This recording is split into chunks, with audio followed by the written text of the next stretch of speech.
नमस्कार। Super India news TV में आपका स्वागत है। मैं हूं राजेश आर्य। आइए देखते हैं आज का विशेष समाचार। आतंक पर निर्णायक प्रहार का अवसर। चूंकि तहव्वुर राणा यूरोप में भी आतंकी हमले की साजिश रच रहा था, इसलिए उसके मामले पर विश्व की निगाहें होंगी। मुंबई पर हुए भीषण आतंकी हमले के 1.5 दशक बाद उसका एक मुख्य षड्यंत्रकारी तहव्वुर हुसैन राणा अंततः भारत के हाथ लग गया।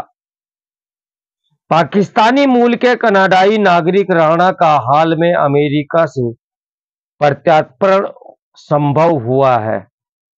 यह मोदी सरकार की बड़ी कूटनीतिक जीत मानी जा रही है। राणा के गिरफ्त में आने के बाद कई रहस्यों से पर्दा उठने की उम्मीद जगी है। राणा की गिरफ्तारी पर जारी विज्ञप्ति में राष्ट्रीय जांच एजेंसी यानी एनआईए ने लश्कर-ए तैयबा के साथ साथ हरकत उल जिहाद ए इस्लामी को भी इन हमलों का साजिशकर्ता बताया है। पहले इन हमलों को अकेले लश्कर का काम समझा जाता रहा। राणा का भारत की गिरफ्त में आने का एक ऐतिहासिक पहलू और भी है। कनाडा की नागरिकता पाने से पहले वह पाकिस्तानी फौज की मेडिकल कोर में कैप्टन था। राणा का भाई भी पाकिस्तानी फौज में मनोविज्ञानी है। इस दृष्टिकोण से देखें तो राणा संभवतः पाकिस्तानी फौज से जुड़ा पहला ऐसा व्यक्ति है जो जम्मू कश्मीर से बाहर हुए किसी आतंकी हमले के मामले में भारत के हत्थे चढ़ा है।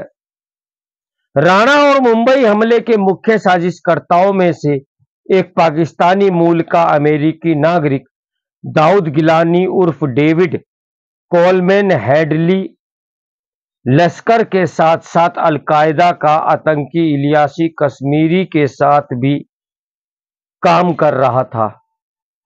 इलियास भी राणा की तरह पाकिस्तानी फौज में रह चुका था।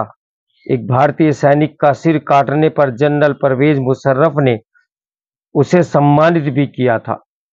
पाकिस्तान में बैठकर मुंबई हमले का संचालन करने वाला मेजर इकबाल भी पाकिस्तानी फौज का ही अफसर है। यह दर्शाता है कि खुद पाकिस्तानी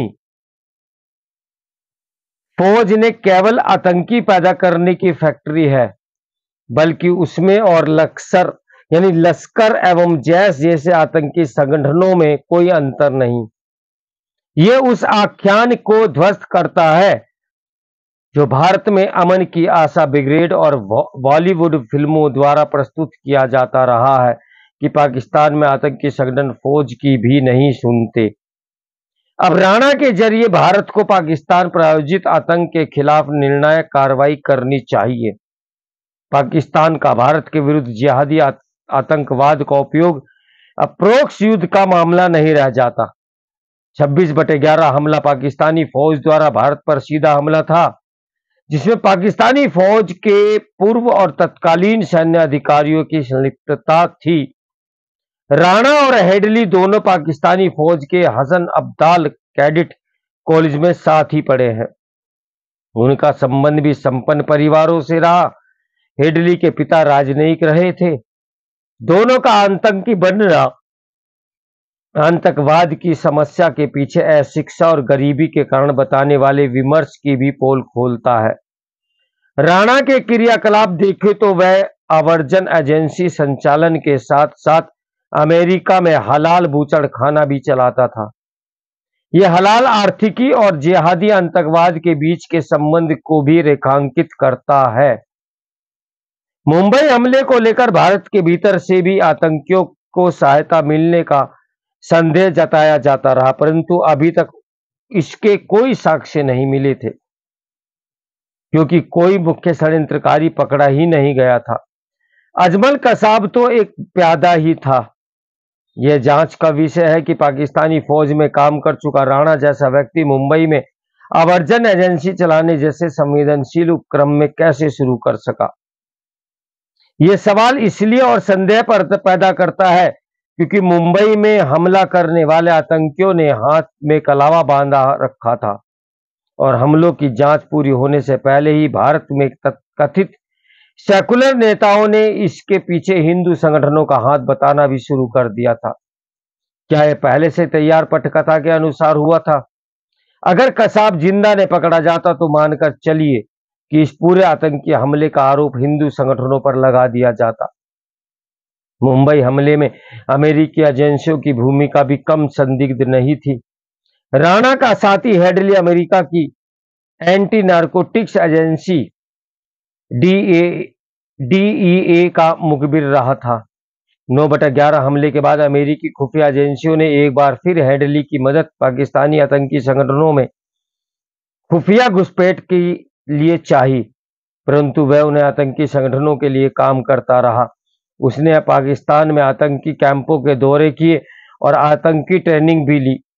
अब इसके पर्याप्त साक्ष्य सामने आ चुके हैं कि एक समय जब अमेरिकी खुफिया एजेंसियों को हेडली की इन आतंकी गतिविधियों की भनक लग चुकी थी और उसके फोन ईमेल को भी उन्होंने निगरानी पर रखा था। यह सब जानते हुए भी अमेरिका ने इसकी सूचना भारतीय सुरक्षा एजेंसियों को नहीं दी और हेडली भारत के दौरे करता रहा। 26/11 हमला होने पर भी अमेरिकी सरकार ने चुप्पी साधे रखी। हेडली को इस हद तक संरक्षण प्राप्त था कि उसकी पत्नी ने भी आतंकी गतिविधियों में उसकी संलिप्तता की सूचना अमेरिकी एजेंसियों को दी। फिर भी कोई कार्रवाई नहीं की गई। जब राणा, हेडली और लश्कर के ने डेनमार्क में आतंकी हमलों की साजिश रची, तब उन्हें हमले से पहले ही अमेरिकी एजेंसियों ने धर दबोचा। ऐसा मुंबई हमले से पहले भी किया जा सकता था, परंतु संभवतः अश्वेत भारतीयों की जिंदगियों की कीमत अमेरिकी सरकार की नजर में उतनी नहीं थी जितनी डेनमार्क के नागरिकों की। अमेरिका द्वारा ये सब जानते हुए भी मुंबई के आरोपितों को लेकर उसकी हीला हवाली सालने वाली थी। अब राष्ट्रपति ट्रंप ने पिछली सरकारों की नीति को पलटते हुए राणा को सौंपकर भारत की नाराजगी दूर करने की कोशिश की है, पर इस मामले में न्याय तब तक पूरा नहीं होगा जब तक हेडली को भी अमेरिका भारत के हवाले नहीं कर देता। चूंकि राणा पर यूरोप में भी आतंकी हमलों की साजिश रचने का आरोप रहा है, इसलिए पूरे विश्व की निगाहें इस मामले की कानूनी कार्रवाई पर होगी। ये भारतीय न्याय व्यवस्था की सक्षमता की भी परीक्षा है। भारत को ध्यान देना होगा कि राणा भारत में दंड प्रक्रिया कानूनों में आए बदलावों से उपजी किसी पेचीदगी का लाभ न उठा पाए,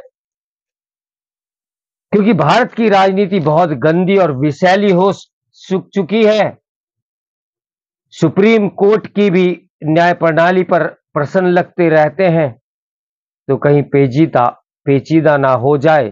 तो मेरे साथ बने रहे सुपर इंडिया न्यूज टीवी की ब्रेकिंग न्यूज के लिए। नमस्कार, मैं हूं राजेश आर्या।